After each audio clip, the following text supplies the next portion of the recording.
Hi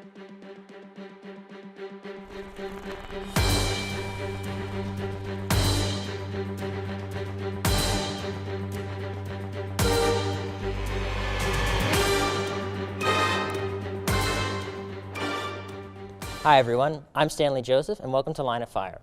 As the number of students on campus grows, so too do the number of drug and alcohol violations, some of which come from the possession of marijuana. However, as more states are legalizing the recreational use of the drug, some students feel that the regulation and criminalization of marijuana is unfair. On today's episode, we'll be talking about whether or not marijuana should be legalized in the state of Texas and what the potential downfalls and benefits might be of legalizing the drug. The panelists I have with me to discuss this issue are Jacob Lear, political science student at UT Dallas, as well as the president of the UT Dallas Academic Debate Team. We have Sabiha Sultan, a pre-med and neuroscience student at UT Dallas, as well as a Terry Scholar. We also have with us Nancy Fairbank, the student government vice president, and Gina Chow, a neuroscience student, as well as the vice president of the Neuroscience Students Association. Panelists, I'd like to thank you for joining me here today. And I think one of the major reasons why students feel that criminalizing the possession of marijuana is unfair is because they can use other substances without any sort of recourse. For example, a 21-year-old student on this campus can have a drink at the pub, or he can smoke a cigarette and there's no problem. But when it comes to marijuana, people of all ages have been told that you can't use it. And I think some students find that really unfair. So the first question I have to you as panelists is, why has marijuana been treated as such a notorious substance? Why has it been criminalized over all ages? I think there's a long history of it. I think that the reason that it's been criminalized is it dates way back to when it was initially criminalized back in the early 1900s. But nowadays it's not so much an issue of any health problems or really any major societal issues, other than there's just a stigma around its criminalization. Yeah, I think I read about its history that it was originally criminalized based on corporate interests. So there are corporations that lobbied for its criminalization because it impacted their monetary cash flow rather than it being for a health or public safety related reason. So this has been an issue really of, I guess, just perception and money, not necessarily health issues? I think it's been spun as a health issue. Whether or not the science actually backs up that there are health problems with smoking marijuana is something that I think is still being studied and also is kind of being downplayed currently. And I think it allows us to kind of focus back to why it was initially criminalized, which I agree with Nancy quite a bit here, is that there is a history behind the criminalization which was never really public health based. The war on drugs, for example, wasn't something that happened back in the early 1900s. It wasn't until the middle of the century, the 70s, the 80s, that the war on drugs became a really big issue, and marijuana then became a national focus for health reasons. Mm-hmm. Gina and Sabiha, you both have done look as pre-health students. I'm sure you've been discussing what the potential issues are from a health perspective of marijuana, and you have Jacob who say it's not really a health issue. Is there any evidence about stressing that? So far there's not really been that much. It's more like kind of mild side effects, and there's some anecdotal evidence of people saying, oh, I have epilepsy and marijuana helps me, or I have this pain that doesn't go away except for marijuana, medicinal marijuana. But the other problem I feel is that it's hard to do research because it's illegal, so you can't really do research on marijuana unless you use people who already use marijuana, and so that's just like an extrapolation from people who use marijuana, but you can't really use the actual substance in your trials unless you go through these really cumbersome steps to even obtain the substance. So there's not even a researcher can easily obtain this stuff to do research? No, you can't, because it's a Schedule I drug, and so it's very illegal. You can't prescribe it. You can't really obtain it legally. Actually, yeah, I was actually reading a study that said that it was a study on studies that are done on marijuana. Yeah, it's a review of everything. Yeah, and so the steps that it takes, that's being described here are immense. There's only, I think I read there's only one farm, legally sanctioned, federally sanctioned pot farm in the United States, and it's at the University of Missouri, I think. But like I said, it's just one farm that you have to apply through all these hoops to try to get some actually legally sanctioned marijuana for the study and use for medical purposes. I think the study even said that it's easier to get things like LSD for a medical study than it is to get marijuana for a medical study, which is kind of stark when you think about the chemical makeup of LSD and the harms that have been documented versus marijuana. And I think as more and more states legalize it and more medical facilities or doctors look into maybe telling their patients to go that way in in terms of like psychiatric care or mental illness or some other things that have shown positive results with the use. I think until more states legalize it, we're not going to have enough patients or study subjects in order to study that, like you were saying. I do think, though, that while actual studies have been lacking in terms of regular people using marijuana, there have been no reported and confirmed cases of marijuana causing any deaths in the United States. And so I think that's really significant, as well as a Harvard professor who did do some calculations on the subject said that someone would have to smoke about 15,000 joints in 20 minutes in order to overdose from marijuana. So if anyone wants to go for that challenge, we'll see what happens, but I don't think it's going to be possible. There's a study, I believe, in Colorado that said the number of accidents doubled, the risk of having an accident doubled when you under the influence of marijuana. Do you guys agree with that study? Well, I mean, I think when you're under any substance, the risk of having an accident doubles. That's why you can't drive while you've been drinking. So I think that just like any other substance, marijuana has to be controlled in order to be safer, in order to represent public safety. So that may be accurate, but that doesn't mean that it's a reason marijuana shouldn't be legalized. Right, and I actually think it's even more of a problem when it comes to criminalization because there's way less regulation that exists on an illegal market, right? If you think about it, you'd think that when something is illegal, that you have all sorts of tight regulations, but there's really no regulatory regime to control marijuana even when it's illegal. So that means it's across the book illegal. But when you have it legalized, you have steps to see who can purchase it, where it comes from, to make sure it's not laced with anything, to make sure it's healthy for people, to make sure that people know the harms that come with being under the influence while driving. So you said you think legalization would make it safer for the people who are choosing to use it? Yeah, absolutely. I think that same way that, for example, not that it's really much of a comparative example, but imagine if we lived in a time where we had a prohibition on alcohol, right? And while we didn't have a lot of driving vehicles when prohibition occurred in the United States, as certainly not as many as we do today, we still would see drunk driving if we had prohibitions on alcohol. The numbers might be smaller, arguably, because less people might have access to it. But I think that the more information people have about a substance because it's controlled means that we can definitely control those risks. And I think one of the reasons why the FDA hasn't approved it as, a legal medication or for something for sale or whatever it may be, is because marijuana has thousands and thousands of chemicals. It's not just one. And so in order to put all of that into one pill and control what effects it's going to have on the person taking it, we call it side effects, but it's never just side effects. It's all, you take this one thing and you get this many effects, but this is what we want you to think that you're getting out of it.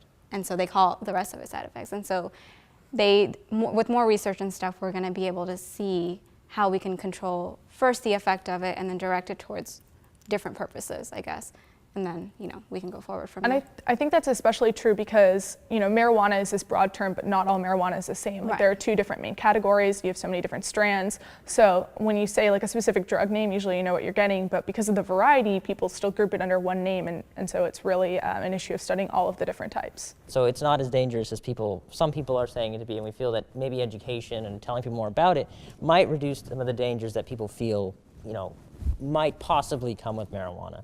And of course, students on campus, for example, are being caught for the fact of possession. And, this does open the fact that they might end up with a criminal record if they are caught for possession. Do you think that's a fair punishment, considering, some college students, they're just experimenting, they're trying to do anything dangerous. Do you think it's fair that they might, end up with a criminal record just because they were experimenting with marijuana? So it's interesting to say the word fair, because right now, as the law stands, it's illegal, right? It has to be the standard that if something's illegal and you get caught doing it by the police, there's some sort of consequence. Otherwise, no one would follow laws. So I understand why that has to be the standard currently, but I would advocate for decriminalization in general, not just for college students. Though I would, make it of people above a certain age. I think that right now our prison system is way overfilled with people that have marijuana-related crimes. In 2010, which is a couple years back, it was like almost 800,000 people. And I think that our prison system is significantly overburdened by this, and that harms taxpayers, and it harms people that become more into being a drug offender when they are in prison rather than being reformed. And while I agree that we should follow the law, and so I'm certainly not going to disagree with Nancy on that, I will disagree that the letter of the law equals the truth of the law, right? And that doesn't necessarily mean that everybody should go breaking the law that they think is unjust or unfair, but I definitely think that marijuana laws in particular are biased and based off of kind of misguided obviously, as we've talked about, science. And so the type of punishments that we have today are just not representative of what the crime truly is. And the fact that it ruins people's futures is, I think, one, dangerous, but also, something that does not rationally fit the crime, right? And so, while we can debate about whether or not it should be legalized or whether it should be decriminalized, I think even the first step of reducing penalties, not even to the decriminalization level where they're no or reduced, to like a fine or something like that. I think the way that the justice system treats, possession at a very low standard for a felony rate is just ludicrous and off the charts. And I think Nancy already talked about the issue of prison overcrowding, but also, as we talked about the way that it affects people's livelihoods, it's just not responsible for somebody who was caught, possessing a joint or something like that in their car when they got pulled over one night. I think that fact that can determine the future of your life is pretty disastrous. Right, especially because, to add to what Jacob said, there's a lot of racial discrimination involved with any drug offense, but also marijuana. And so you'll have, a young African-American man who has a joint in his car get a significantly longer and harsher punishment than a more socioeconomically wealthy white kid so caught in the we're same exacerbating situation. the problems that we already have in the prison system. Right. Legalizing it doesn't necessarily mean that everyone's going to start doing it. I mean, there are going to be those college students that want to try it for recreational use or just, let me see how it feels or whatever it may be. But, alcohol's legal after you're 21, but that doesn't mean I'm 21, I'm going to go out and drink every single night. Or people who don't do it choose not to do it because they know the harmful effects. And legalizing marijuana is not going to make those people completely turn over and go crazy, So I'd like to ask Gina and Sabia, is there evidence to suggest that marijuana is addictive? Yes. Yes. All right, so do you think that if maybe we decriminalize it, this might exacerbate substance abuse? No, I don't think so, because it's like anything technically can be addictive, and so marijuana just happens to be one of them, because you can be addicted to alcohol, marijuana, nicotine, and also like various other things, as evidenced by TV shows like My Strange Addiction. So really anything can be addictive, but for those people who already take other substances, because like other illicit substances, not because that marijuana is like their introductory drug or anything, it's just they're that type of person who would take those substances based on where they are in life.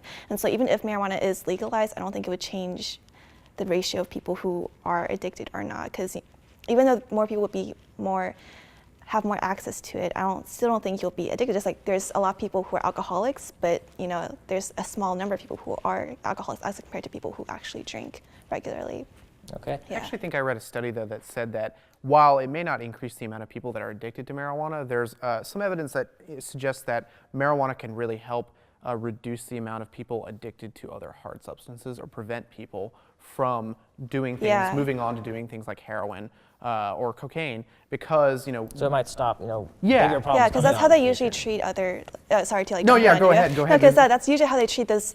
If you're addicted to heroin or other opiate drugs, if you're like really, really addicted, they like taper you off into less harmful drugs that they know about, that they know that this is how you're going to react, or generally how you're going to react, and then they taper you down even more to where you can handle yourself and just take yourself off of it. So it could be a stepping stone for people who are addicted to other things. One more question before we wrap. I just want to know. So there have been protests in Austin, for example, of people wanting to legalize marijuana in the state of Texas. Where does the state legislature stand right now on the legalization? I mean, I think that the legislature right now is really conservative, but I think eventually, as the constituents change their opinions, the legislature will as well. I think the last statistics show like 49% of the Texas population is in favor of legalization. So once that number shifts over to 50% or higher, I think that the legislature will eventually have to agree with the constituents on the issue, but I very much doubt it'll happen with this particular legislature. Yeah, I like to categorize it. I think there are like three different types of legislatures that are, you think, you have Republicans and Democrats, but I think there's more of a ideological stance on this. I don't think it's really a partisan issue.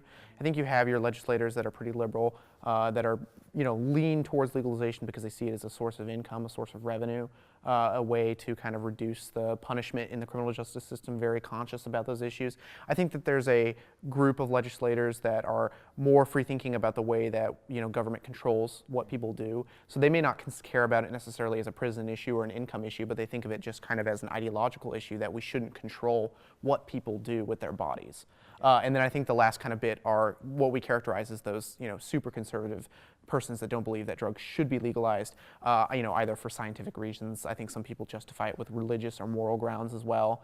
And I think all those kind of people bleed into this kind of block of, people, lawmakers that have kind of just had this mindset that legalization of marijuana is something that's so absurd it shouldn't happen. You know. Ultimately, if college students like us want legislatures who support the legalization and decriminalization of marijuana, we're going to have to vote those people in, right? Absolutely. So and voting solves a lot of problems. And it's not just voting, but it's also if you really care about this issue, it's lobbying, right? A lot of students think that their voices don't really matter in politics, and they're way wrong. You know, not only are students a really sought after group of constituents, but also, you know, students will make up the future donors, the future voters, obviously, but also the future members of those parties that will run for office. And so I think voicing a kind of unified student opinion towards this, you know, that overwhelmingly supports what all students seem to want, you know, or at least a majority of them seem to want, would really make a good, powerful block of influence on the legislature. I think voices that aren't necessarily heard on these issues right now. All right. With that, we're going to have to wrap up the episode, but I think to all students out there watching, we can definitely say if you want to see some change, you've got to get out there and vote. Panelists, I'll thank you for joining me today. This concludes our episode of Line of Fire. If you want more information about Line of Fire or the topics we discussed here today, feel free to go to utdtv.com or read the UTD Mercury. I'm Stanley Joseph, and thank you for joining me today on Line of Fire.